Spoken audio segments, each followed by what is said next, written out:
Hello friends, welcome to Alpine classes. My name is Santosh Kumar. तो मैं आज फिर आ गया हूं आप लोग के बीच। मैं आज पढ़ने वाला हूं नेफ्ट, जो कि आपके इंट्रेंस एग्जामिनेशन के लिए बहुत ही मोस्ट इंपॉर्टेंट टॉपिक है, बहुत अच्छी टॉपिक है और इसके बारे में आज पढ़ूंगा। ठीक है, चलिए आइए, नेफ्ट होता क्या है इसके बारे में मैं फिर से पढ़ने जा रहा हूँ। इसके पहले मैंने आरटीजीएस पढ़ रखा है। आज मैं नया चैप्टर की शुरुआत करता हूँ, जिस चैप्टर का नाम दिया गया है नेफ्ट। नेफ्ट होता क्या है इसके बारे में आज हम क्या करेंगे, डिटेल पढ़ेंगे। चलिए, लिखा है नेफ्ट। नेफ्ट का पूरा नाम भाई क्वेश्चन में एराइज होता है कि नेफ्ट स्टैंड फॉर, मतलब कि नेफ्ट का पूरा नाम क्या होता है, तो हो जाएगा नेशनल इलेक्ट्रॉनिक फंड ट्रांसफर। ठीक है, नेशनल इलेक्ट्रॉनिक फंड ट्रांसफर। ठीक है, अब नेफ्ट पूछा, दूसरा पॉइंट बोल रहा है कि what is the NEFT, NEFT क्या होता है। तो नेफ्ट के माध्यम से, नेफ्ट क्या है, एक इलेक्ट्रॉनिकली क्या है, सिस्टम है जिससे कि हम क्या करते हैं, पैसा को एक अकाउंट से दूसरे अकाउंट में भेज। कोई भी व्यक्ति भी हो सकता है, कोई फर्म भी हो सकता है, कोई कंपनी भी हो सकता है, वो क्या करती है, एक अकाउंट से पैसा दूसरे अकाउंट में भेज सकती है। ठीक है, और उसके क्या क्या चार्जेस है और उससे कौन रेगुलेट करता है, इसके बारे में हम देखेंगे। चलिए आइए,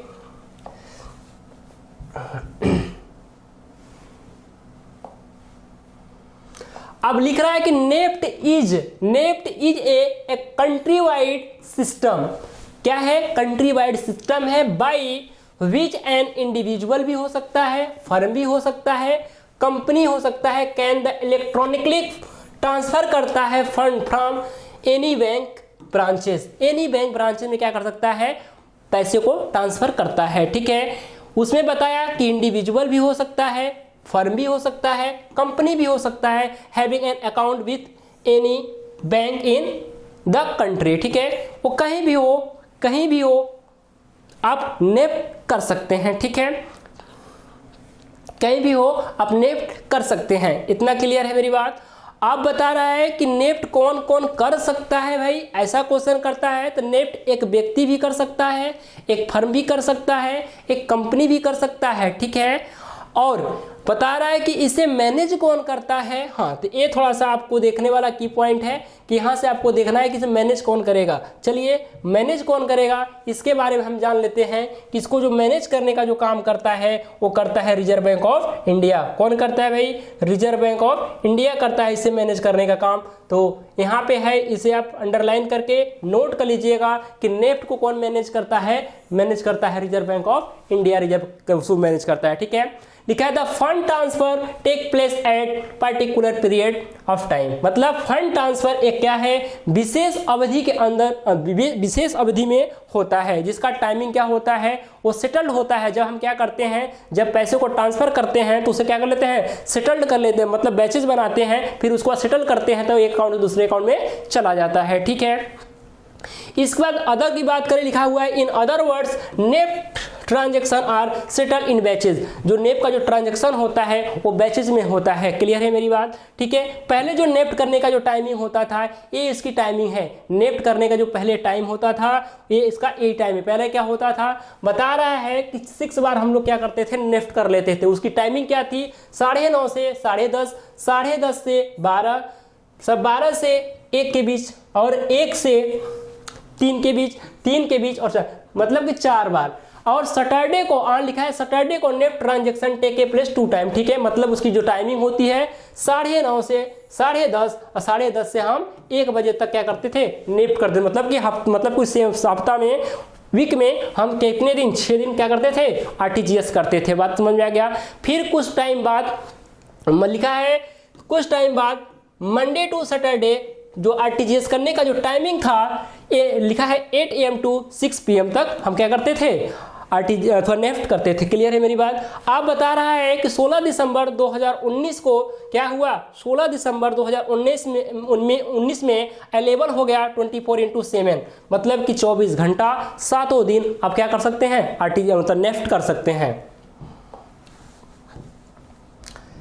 क्या क्या मैंडेटरी होता है इसे समझ लीजिए।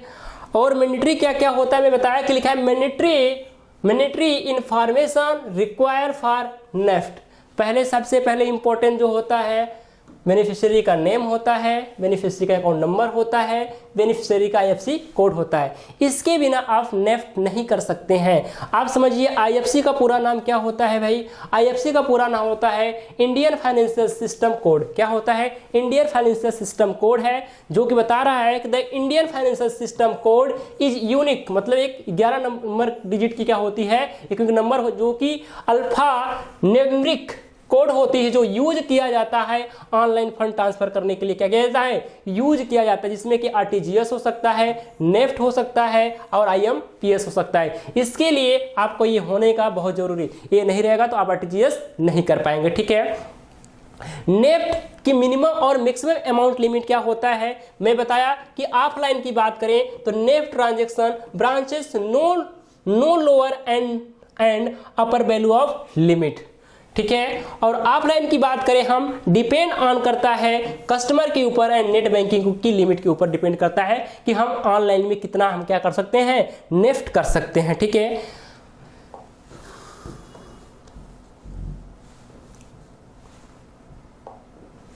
इसके बाद 16 दिसंबर 2019 को जो नेफ्ट करने का जो टाइमिंग थे ऑनलाइन लिखा है online all working day, online लिखा है online all working day 24/7 basis without holiday, मतलब बिना, मतलब कि संडे को भी आप क्या कर सकते हैं, ऑनलाइन मतलब नेफ्ट कर सकते हैं, ठीक है। बता रहे हैं फ्रॉम 16 दिसंबर 2019 में online all working days 24/7 basis without holiday, मतलब कि आप क्या कर सकते हैं, नेट बैंकिंग से, मोबाइल बैंकिंग से आप नेफ्ट कर सकते हैं, ठीक है। और बैंक की जो रूल होता है, बैंक का अपना रूल एक अलग रूल है, वो संडे को बंद रहता है, तो संडे को आपका नेफ्ट नहीं हो सकता। अब हम बात करते हैं इसकी जो टाइमिंग होती है, टाइमिंग की क्या क्या टाइमिंग है। हाउ मच लिखा है, how much time does it take for a NEFT transfer, बता रहा है कि आधे घंटे से लेके 2 घंटे के बीच में आपका पैसा क्या होता है, एक अकाउंट से दूसरे अकाउंट में ट्रांसफर हो जाता है। दिन भर में कितने बैचेस बनता है नेफ्ट का, तो 48 बैचेस के लिए मतलब बनता है। और उसकी क्या क्या चीजें हैं देख लीजिए फिर से। ऑफलाइन की जो चार्जेस है कुछ देख लीजिए, इस तरह से है नेफ्ट, और बता रहा है कि 10,000 तक अगर हम करते हैं ऑफलाइन में, तो ऑफलाइन में कितना लगेगा रुपया, उसका 2 रुपीज़ प्लस GST लगेगा। 10,000 टू 1 लाख अगर करते हैं तो 4 रुपये प्लस GST लगेगा। और 1 लाख अप टू 2 लाख तक करते हैं तो 12 रुपया प्लस GST लगेगा। और 2 लाख एबव करेंगे तो 20 रुपया प्लस GST लगेगा, ठीक है। और ऑनलाइन में आपको कोई चार्जेस नहीं देना होता है, ऑनलाइन में आपको कोई चार्जेस नहीं देना पड़ता है। अब एक क्वेश्चन राइज हुआ है आपके एग्जाम में, इसे हम देख लेते हैं क्या क्वेश्चन पूछा है। लिखा है which is one of the following is a recent e-banking initiative in commercial bank in India, ठीक है। तो मैंने बताया कि RTGS हमने पढ़ रखा, जो नेफ्ट था वो आया कब था, 2005 में आया था। और RTGS जो आया था वो आया था 2009 में। तो नया जो आया था उसका नाम क्या है, जो इनिशिएटिव उसका क्या नाम है, नेशनल इलेक्ट्रॉनिक क्लियरिंग सर्विस, ठीक है। जिस क्वेश्चन का करेक्ट आंसर क्या होगा इसका, नेशनल इलेक्ट्रॉनिक क्लियरिंग सर्विस, जो आपके एंट्रेंस एग्जाम में एक क्वेश्चन पूछा गया, नेट के पेपर में एक क्वेश्चन पूछा गया है, जो UC नेट का पेपर था 2019 में एक क्वेश्चन आया हुआ था, ठीक है। अब बोला गया कि NECS का पूरा नाम क्या होता है, तो उसका पूरा नाम होता है नेशनल इलेक्ट्रॉनिक क्लियरिंग सर्विस, जो कि लॉन्च किया गया था रिजर्व बैंक ऑफ इंडिया द्वारा 27 अक्टूबर 2009 में इसको लॉन्च किया गया था, ठीक है। ये मेरा नेफ्ट रहा और इसके बारे में हमने आज आपको बताया, ये चीज़ें होता है नेफ्ट के अकॉर्डिंग, ठीक है। तो आपको अगर वीडियो अच्छा लगा हो तो लाइक करिएगा, सब्सक्राइब करिएगा, कमेंट करिएगा और जो भी कुछ कमियां हैं उसे बताने की कोशिश करिएगा। Thank you so much.